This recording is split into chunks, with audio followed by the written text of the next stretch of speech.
Assalamualaikum warahmatullahi wabarakatuh. Perkenalkan, nama saya Feni Sugiarti dari Prodi Biologi B tahun 2021 dari Universitas Negeri Jakarta.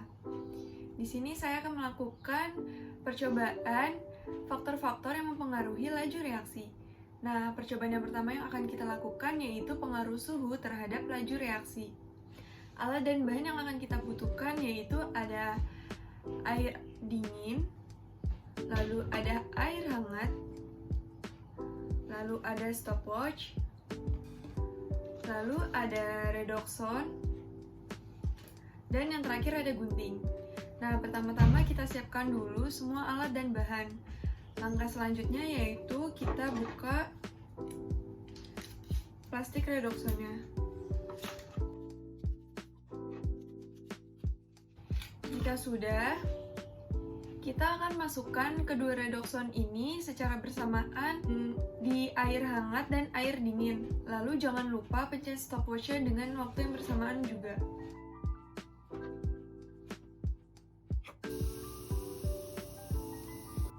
Baik, setelah kita melakukan percobaan, maka kita dapat mengambil kesimpulan bahwa redoxon yang larut pada air hangat, ia hanya membutuhkan waktu 38 detik untuk larut sempurna pada air.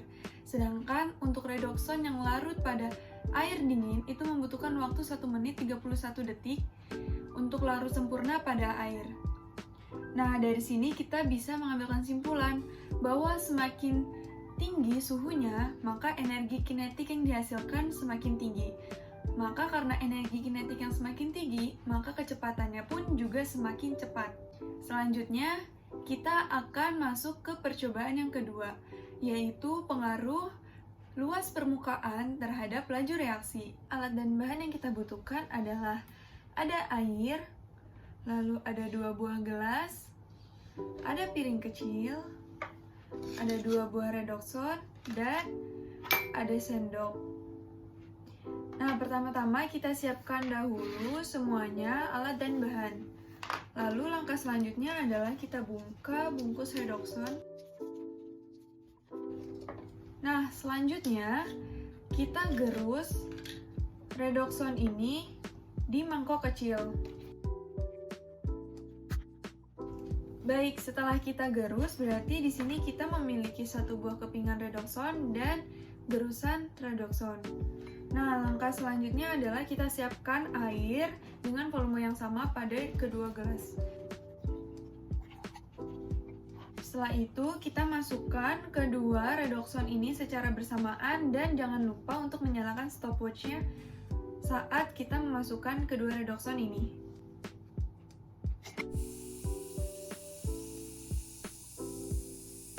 Baik, setelah kita melakukan percobaan, kita bisa mendapatkan hasil di mana untuk kepingan redoxon ini hanya membutuhkan waktu 50 detik untuk larut sempurna pada air. Sedangkan untuk bagian gerusan redoxon, yang bagian ini dia membutuhkan waktu yang lebih cepat, yaitu 13 detik untuk larut sempurna pada air. Nah, dari sini kita bisa ngambil kesimpulan bahwa semakin kecil ukuran partikel, maka semakin besar luas permukaan. Nah, kedua hal ini memungkinkan terjadinya semakin besar tumbukan antar partikel. Nah, karena semakin besar tumbukan antar partikel, maka semakin cepat juga laju reaksi yang dihasilkan. Baik, selanjutnya kita memasuki praktikum yang ketiga, yaitu faktor konsentrasi terhadap laju reaksi. Baik, untuk selanjutnya di sini kita sudah memiliki alat dan bahannya. Ada cuka, lalu ada gelas takaran, ada 2 buah botol plastik, ada 2 buah balon, lalu ada soda kue. Nah, langkah-langkah yang pertama yaitu kita siapkan dulu semua alat dan bahan. Lalu yang kedua, kita masukkan botol ini 25 ml cuka dan botol ini 50 ml cuka. Baik, setelah kita masukkan cuka dapur ke dalam botol, selanjutnya kita masukkan soda kue dengan takaran yang sama ke dalam balon.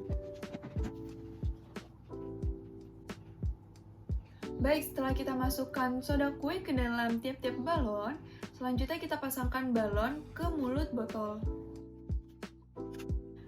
Nah, setelah kita pasangkan, selanjutnya kita tuangkan soda kue secara bersamaan. Dan jangan lupa nyalakan stopwatch di saat kita menuangkan soda kue secara bersamaan. Penggunaan stopwatch ini yaitu untuk mengukur berapa lama reaksi larutan tersebut berlangsung. Nah, dari sini kita juga bisa mendapatkan kesimpulan bahwa semakin besar molaritas, maka akan semakin besar juga tumbukan yang terjadi.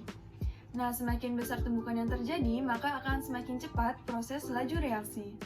Baik, di sini saya sudah memiliki alat dan bahan untuk percobaan katalis, yaitu pengaruh katalis pada laju reaksi. Nah, alat dan bahan yang kita butuhkan ada asam cuka, lalu ada pemutih, ada 3 buah gelas kecil, lalu ada gelas takaran, ada 3 buah peniti, dan jangan lupa stopwatch-nya. Selanjutnya kita tuangkan dulu cuka dapur dengan ukuran 25 ml ke gelas takaran. Nah, selanjutnya kita masukkan ke gelas A, lalu kita tuang lagi 25 ml ke gelas B. Nah, jangan lupa dibersihkan terlebih dahulu gelas takarannya.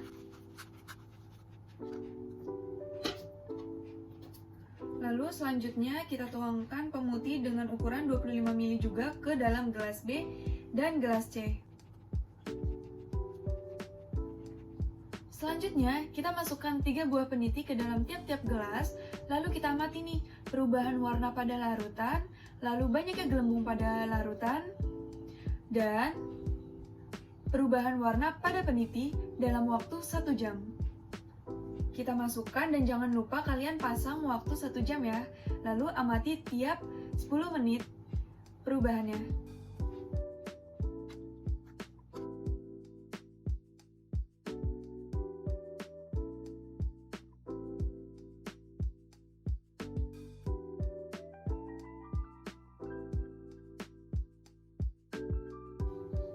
Baik, setelah kita mengamati, selama 1 jam kita mendapatkan bahwa di gelas A yang berisi air cuka, di sini tidak mengalami perubahan pada larutan maupun pada paperclip. Nah, di sini juga muncul sedikit gelembung air. Dan pada gelas B yang berisi cuka dengan pemutih, di sini mengalami perubahan di mana paperclip mengalami karatan. Lalu terjadi juga perubahan pada warna larutannya yang awalnya bening, agak kekuning-kuningan, menjadi berwarna coklat pekat. Selanjutnya muncul gelembung yang sangat banyak.